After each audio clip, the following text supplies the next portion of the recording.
Hey there, Andrew Anderson. I have Dr. Gina Pritchard with me again for another 10-minute talk about health, wealth, and happiness. And today we're going to be talking about ketosis. Yes. So we're going to hit the button and we are off. Take it away. So I want to talk about what is ketosis and why are we even wanting to accomplish ketosis? One of the reasons or the way I think about it is and explain it to patients is if you think about like a tanker truck that carries gasoline to the gas station to put in the pumps there, that truck runs on gasoline, but it can't, if it starts to get on empty, it can't tap into what that big long amount of gasoline that is carrying. It's not connected. So when we're in a high carb processed food diet, we can't tap into this huge source of energy burning, of performance enhancing fuel that we have in our body, our fat. We want to become fat burners. That's what ketosis does for us. Instead of running off of glucose, carbohydrates, feeling terrible, harming ourselves in terms of our health, we want to be fat burners. The brain loves fat, the heart loves fat. That's a myth that needs to go away when people think you need to eat low fat. Right. Okay. So basically, we're going to drop all of the grains, wheat, rice, barley, healthy quote unquote oats, That's right. um, any of the other junk that's out there, corn, all the other carbohydrates. So we want to concentrate on meat and fat, and particularly animal fat, not seed oil fats. Absolutely. Yes. So I say start with real food, meaning meat. And if we'll talk about vegetables and fruit later and what role they play. But yeah, protein and fat is number one. And that's real food. And it's not the food, it's what we've done to the food. Like you can have a beautiful piece of chicken and then you just slather it with, you said, bad seed oils, or you fry it in some terrible oil and you've just negated the benefit. But if you focus on prioritizing protein as well as focus on fat, like you just said, then fill in with some vegetables later if you really want vegetables, and maybe a little bit of fruit at the end. That's real food. And you can have the oils that are like avocado oil or olive oil, or but especially that comes from animal products, like you're talking about, like lard, even tallow, duck fat. That's all good for you. Your body is getting the signal, this is real food, this has nutrition in it. I can turn this into something that's really usable and healthy for this individual. Okay, so what are some of the tricks or tips on how to get into ketosis? Yeah, so there's 3, 4 ways to get into ketosis. And one is to fast, or intermittent fasting will help you get into ketosis. We don't recommend long periods of fasting except for specific purposes, maybe on occasion. And then low carb eating, and that carb load is different for everybody in terms of how many carbs to knock you out of ketosis, or how low does your carb intake need to be to stay in ketosis.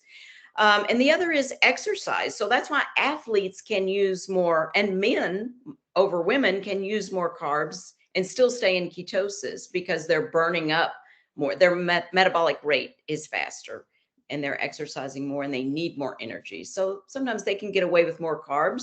That doesn't mean they have to have carbs. They can still perform very well. They just need more protein and fat as well. But anyway, you can get into ketosis with exercise, with intermittent fasting, with a low carb lifestyle.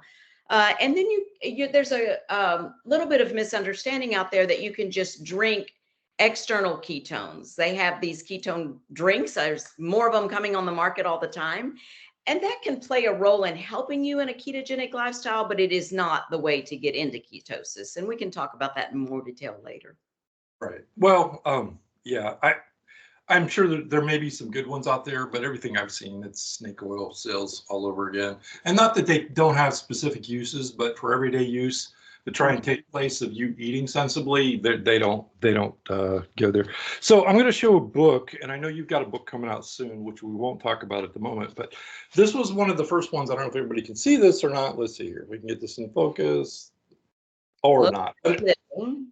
Yeah, it's I'll read it out. The Art and Science of Low Carbohydrate Living by Dr. Jeff Volek and Stephen Day Finney. And I've met Finney, and this was written quite a while ago, but they detail the benefits of low carbohydrates and ketosis. So why don't you give us some, so let's say I'm the average Joe or Joette. I'm like 40 pounds overweight. I mean, all you got to do is go to Walmart and you can pick anybody out there. And I'm not picking on you, but I think one of the things is, and this is my opinion, this is not doc, so don't send her hate mail. But being overweight is a disease. It's not a mental condition. It's a physical disease, and it leads to so many problems. And it's a lot of times it's not people's fault. So if they're listening to this, what can they do to lose the fat so they're not at risk for cancer and heart disease and liver disease and rheumatoid arthritis and strokes and all the other stuff? What would be a good first step that someone could take in the next week or two to do this? First, I would start eating later in the day and stop eating earlier in the evening so that you narrow your eating window, and drink plenty of water. Water with electrolytes, again, just like there's ketone drinks that are full of a bunch of junk, there's a lot of electrolyte drinks that are full of a lot of junk. You don't want to put toxins in your body. So we can talk on another episode about the best way to get electrolytes, but that'll help you make it through the intermittent fasting period, and to lengthen how long you go without eating is to drink plenty of water and electrolytes. Okay, hold on a second. So you're saying skip breakfast is not the most important meal of the day? It's not the most important meal of the day. That's exactly right. Yeah, Yeah. thank you. Yeah. And there are some people that wake up hungry or shaky. Mhm. I would say that's not the majority, but I've had several patients that say, there's no way I can skip breakfast. So we tell them to just move it a little later and keep moving it a little later. Just first, do other things, and eventually they'll do just fine. Plus, we can make a difference by the night before, having them eat more protein and fat before they go to bed. So anyway, there are some tricks that are helpful by being in groups like what you have here.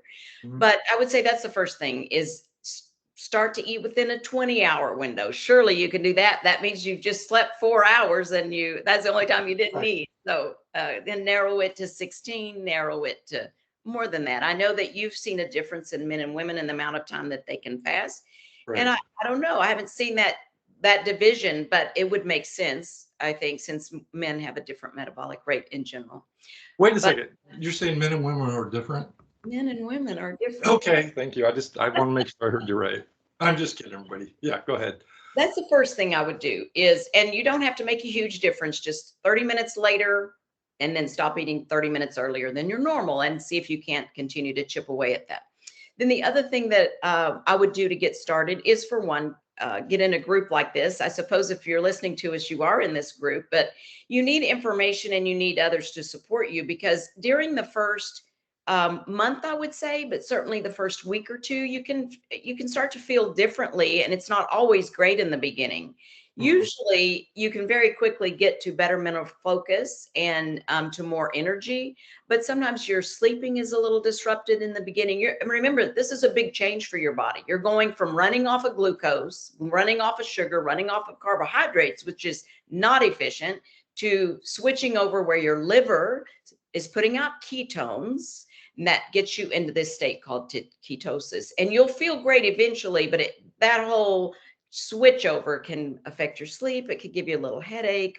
People have probably heard of the keto flu. That's where these drinks, if it's a healthy, pure ketone drink, can sort of help you, and electrolytes can help you. There's a lot of tricks if you have a little bit of problem with some of these symptoms in the beginning, because once you get past that, and usually it's a very short amount of time that you feel anything like that, it's like a whole new world in terms of the way that you feel on a daily basis and can perform. Yeah. Sure.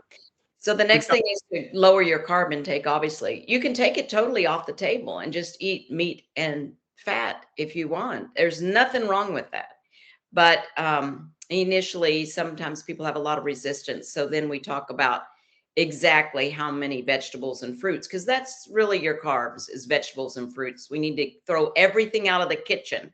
Everything. That would be in the first few. You've got 40 seconds here. Wrap it up. No, actually 30 now. Go ahead.